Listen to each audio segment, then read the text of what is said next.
యేసుక్రీస్తును అంగీకరించిన విశ్వాసి తన శరీరం మీద టాటూ వేపించుకోవచ్చా, అంటే పచ్చబొట్టుని పొడిపించుకోవచ్చా?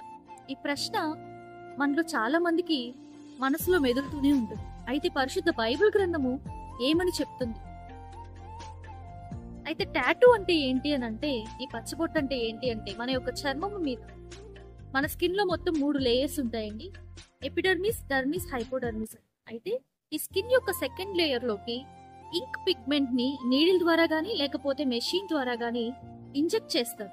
అలా ఒక డిజైన్ అనేది వేసుకుంటూ ఉంటారు. కొంతమంది కొన్ని సింబల్స్ వేసుకుంటారు, కొంతమంది తమ పేర్లను రాపించుకుంటారు, ఇంకొంతమంది రకరకాలుగా తమ యొక్క శరీరం మీద ఈ పచ్చబొట్లని పొడిపించుకోవడం మనం చూస్తున్నాం. అయితే గత సంవత్సరంకి ఈ సంవత్సరానికి చూస్తే కేవలం మన భారతదేశంలోనే ఆల్మోస్ట్ 23% అనేది ఈ టాటూయింగ్ అనేది పెరిగింది అని రీసెర్చ్ చెప్తూ ఉంది. అంటే 23% ఎక్కువగా ఈ టాటూయింగ్ అనేది ప్రస్తుత సంవత్సరంలో జరుగుతుంది. మీరు పూర్వకాలంలో చూసినట్లయితే, అంటే పాత కాలంలో ఈ పచ్చబొట్లను ఎందుకు వాడేవారు అని అంటే, ఏ ఒక్క వ్యక్తి నుదురు మీద కానీ లేదా చేతి మీద కానీ ఎవరన్నా కానీ ఒక పచ్చబొట్టు చూసారు అంటే దానికి అర్థం ఏంటి అంటే వాళ్ళు బానిసలు అని. అంటే బానిసలకి అందరూ గుర్తుపట్టాలి అని చెప్పి పచ్చబొట్టు పొడిచేవారు. దానిని బట్టి వారికి యజమానులు వేరున్నారు అని గుర్తించేవారు. ఈ విధంగా టాటూస్ అనేటివి పాత కాలంలో ఉండేటివి. అయితే ఇది మోడర్నైజ్డ్ గా వచ్చే కొద్దీ వెస్ట్రన్ కల్చర్ నుంచి ఈ టాటూయింగ్ అనేది మన దేశంలో కూడా చాలా వ్యాప్తి చెందుతూ ఉంది. ఇది ఇప్పుడు ఒక రైజింగ్ ట్రెండ్ అనమాట మన యొక్క లోకంలో. అయితే పాత నిబంధన మీరు చూసినట్లయితే లేవియా కాండంలో యెహోవా దేవుడు ఇశ్రాయేలీయులకు చెప్తున్నాడు, చచ్చిన వారిని బట్టి మీ యొక్క దేహంలో కోసుకొనకూడదు, మీ దేహము మీద పచ్చబొట్లు పొడిపించుకోకూడదు అని చాలా క్లియర్ గా చెప్పేశాడు. అయితే ఎందుకు చెప్పాడు అది ఒకసారి మనం పరిశీలిస్తే, ఇశ్రాయేలీయులు బానిసత్వము నుంచి దేవుడు వారిని తప్పించి వారిని కనాను వైపుకి నడిపిస్తూ ఉన్నారు. అయితే ఈ ఇశ్రాయేలీయులు ఇంకా సందిగ్ధంలోనే ఉన్నారు. 2 పడవల ప్రయాణం చేస్తూ ఉన్నారు. ఐగుప్తుకు వెళ్లాలన్న ఆశ వాళ్ళలో ఉంది, కనానుని స్వతంత్రించుకోవాలన్న ఆశ వాళ్ళలో ఉంది. అందుకే ఒక అడుగు అటు ఉన్నారు, ఒక అడుగు ఇటు ఉన్నారు అనమాట. అయితే దేవుడు వారిని ప్రత్యేకించుకున్నాడు తన కొరకు. మీరు నా సొత్తైన ప్రజలు, మీకు నేను దేవుణ్ణి అని చెప్పి ఆయన, ఇశ్రాయేలులారా మీరు ఈ ఐగుప్తు కళాచారాలు మీ జీవితంలో ఉండకూడదు, మీరు వెళ్ళబోతున్న కనానులో జీవిస్తున్న ఆ యొక్క ప్రజల యొక్క ఆచారాలు కూడా మీ జీవితంలో ఉండకూడదు, మీరు నేను ఏర్పరచుకున్న జనము అని చెప్పి వారికి ఆజ్ఞ ఇవ్వడం జరిగింది. చూసినట్లయితే ఐగుప్తులో చాలా పాత కాలం నుంచే ఆర్కియలాజికల్ ఫైండింగ్స్ అనేటివి కూడా సపోర్ట్ చేస్తూ ఉన్నాయి. ఐగుప్తులో ఈ పచ్చబొట్టు పొడిపించుకునే ఆచారాలు ఉన్నాయి. పర్టికులర్ గా చూస్తే మగవారి కంటే ఆడవారికి ఈ యొక్క టాటూ ప్రాక్టీస్ అనేది చాలా ఎక్కువగా ఉన్నట్లు మనం గమనిస్తూ ఉన్నాం. అయితే ఎందుకు వీరికి ఈ టాటూస్ వేస్తారు అని చూసినట్లయితే, ఈ ఈజిప్టియన్ కల్చర్ లో ఒక గుడ్ లక్ చామ్ గా దీన్ని కన్సిడర్ చేస్తారు. అంటే ఆడవారి యొక్క ఛాతీ మీద, తొడల మీద, పొట్ట భాగంలో ఈ యొక్క టాటూస్ వేస్తారనమాట. ఆ టాటూస్ వేయడం బట్టి వారికి ఫర్టిలిటీ అనేది, అంటే సంతానం విషయంలో గుడ్ లక్ చామ్ గా ఉంటుంది అని వారు భావిస్తారు. అందుకే ఈ టాటూ ప్రాక్టీస్ అనేది ఈజిప్ట్ కల్చర్ లో ఉంది. అంత మాత్రమే కాదు, వారు ఏ యొక్క సింబల్ ని ఈ టాటూ లాగా వేస్తారు అంటే, వాళ్ళు పూజిస్తున్న బెస్ అనే ఒక దేవతను బట్టి, అంటే ఆ దేవత యొక్క రూపాన్ని వాళ్ళు వాళ్ళ చర్మం మీద ఇంప్రింట్ చేసుకుంటే అప్పుడు వాళ్ళకి ఆశీర్వాదం వస్తుంది, సంతానం కలుగుతుంది, ఫర్టైల్ గా ఉంటారు ఆడవాళ్ళు అని చెప్పి ఈ ప్రాక్టీస్ అనేది ఐగుప్తులో జరిగేది. ఇందును బట్టి దేవుడు చెప్పాడు ఇశ్రాయేలీయులకి, ఆ టాటూస్ అనేటివి వాళ్ళు ఆరాధిస్తున్న యొక్క దేవతలతో అసోసియేట్ అయి ఉన్నాయి కాబట్టి మీరు అటువంటి వేయించుకోకూడదు. కనాను యొక్క ఆచారాలు మీరు చూసినట్లయితే, ఇశ్రాయేలీయులు కనాను దేశంకు వెళ్ళినప్పటికీ అక్కడ 7 జాతులు వారు నివసిస్తున్నారండి. వారు తమ యొక్క దేవుళ్ళని హానర్ చేసేందుకు, అంటే ఘనపరిచేందుకు వాళ్ళ అలవాటు ఏంటి అంటే, ఎవరైతే వారి యొక్క కుటుంబాల్లో చనిపోతారో వారి కొరకు అంగలార్పు విషయమై, ఆ తర్వాత వారి యొక్క దేవుళ్ళని గణపరిచే నిమిత్తమై వారి యొక్క దేహమును వారు కోసుకుంటారంట.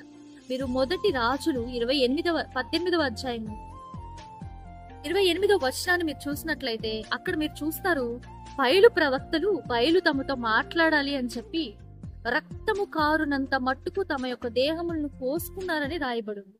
కాబట్టి ఈ యొక్క ప్రాక్టీస్ అనేది కనాన్లో ఉంది. కాబట్టి దేవుడు తన యొక్క ప్రజల్ని ప్రత్యేకపరుచుకునేందుకు మీరు ఐగుప్తు జనములా ఉండకూడదు, కనానీయుల్లో ఉండకూడదు, మిమ్మల్ని నేను ప్రత్యేకపరుచుకున్నాను కాబట్టి మీరు మీ దేహములను పోసుకొనకూడదు, మీ యొక్క దేహం మీద పచ్చబొట్లు పొడిపించుకోకూడదు అని చెప్పి ఉన్నారు. అయితే కొత్త నిబంధన ఏం చెప్తుంది టాటూల గురించి?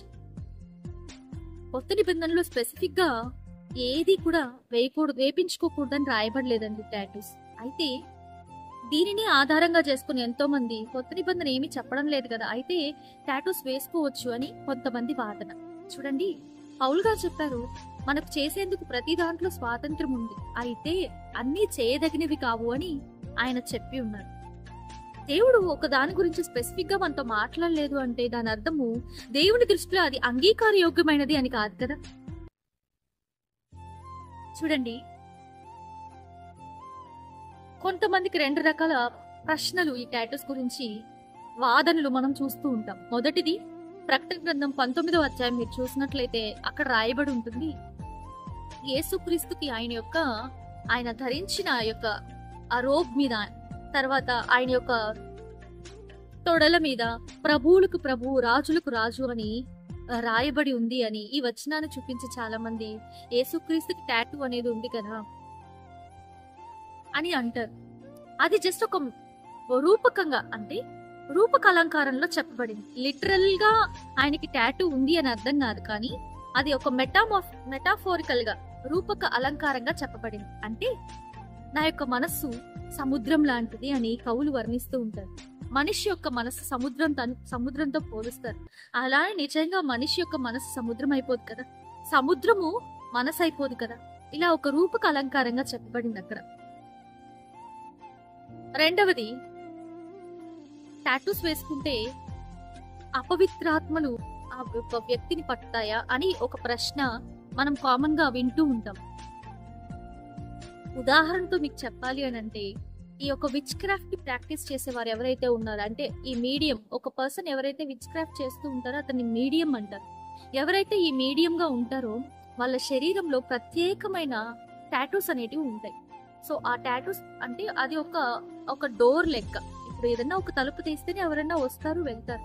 సో ఈ విచ్ క్రాఫ్ట్ చేసే వాళ్ళలో మనం చూస్తూ ఉన్నాం, నిజంగా వాళ్ళ శరీరం మీద ఉన్న టాటూస్ ని బట్టి వాళ్ళు ఈవిల్ ఫోర్సెస్ ని కాంటాక్ట్ చేస్తూ ఉంటారు, కమ్యూనికేట్ చేస్తూ ఉంటారు. అయితే ఎందుకు టాటూ? ఒకవేళ మీరు ఆలోచనలో ఉన్నారా టాటూ వేపించుకోవాలి అని చెప్పి, అయితే నేను 7 రకాల రీజన్స్ మీ ముందు పెట్టాలి అని ఆశపడు. మీరు టాటూ వేపించుకోవాలి అని కన్సిడర్ చేసే ముందు ఈ 7 విషయాల్ని ఒకసారి వినండి, ఒకసారి ఆలోచించండి. మొదటిగా, ఎందుకు మీరు టాటూ వేపించుకోవాలి అనుకుంటున్నారో ఆ యొక్క మోటివ్ ఏంటి, అదొకసారి నెమ్మదిగా కూర్చొని ఆలోచించండి. కొంతమంది ఏం చెప్తారంటే, నా ఇష్టం మా యొక్క తల్లిదండ్రులకి ఇష్టం ఉండదండి, సో ఇది నా జీవితం, నా ఇష్టం, నా తల్లిదండ్రులకి ఇష్టం లేదు కాబట్టి నేను వేపించుకుంటాను అని కొంతమంది ఎవరిని చెప్తూ ఉంటారు.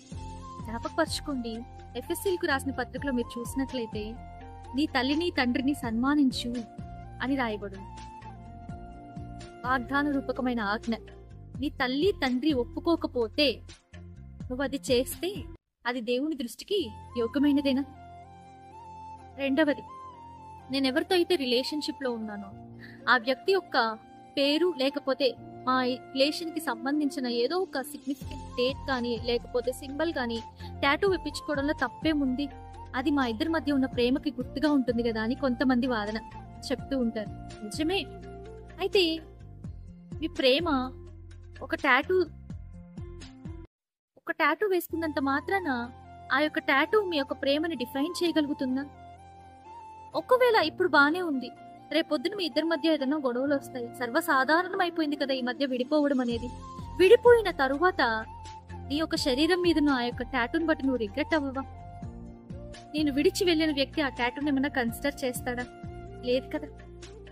అలాంటప్పుడు వేపించుకోవాల్సిన అవసరం ఏముంది? మూడవది, మనుషులు తీర్పు తీర్చేందుకు చాలా త్వరగా ఉంటారు. చాలా మంది నువ్వు టాటూ వేయించుకోవడం బట్టి నిన్ను యాక్సెప్ట్ చేయొచ్చు, కానీ నీ జీవితంలో ఎవరో కొందరు తగులుతూ ఉంటారు. వాళ్ళు నువ్వు వేసుకున్న టాటూని బట్టి నిన్ను తక్కువ చూపు చూసే అవకాశం ఉంది, నిన్ను తీర్పు తీర్చే అవకాశం ఉంది. వారికి ఎందుకు అవకాశం ఇవ్వాలి? ఒకవేళ వారు అలా నిన్ను తీర్పు తీరిస్తే నీకు ఎమోషనల్ బ్రేక్ డౌన్ అనేది జరిగే ఛాన్సెస్ ఉన్నాయి కదా.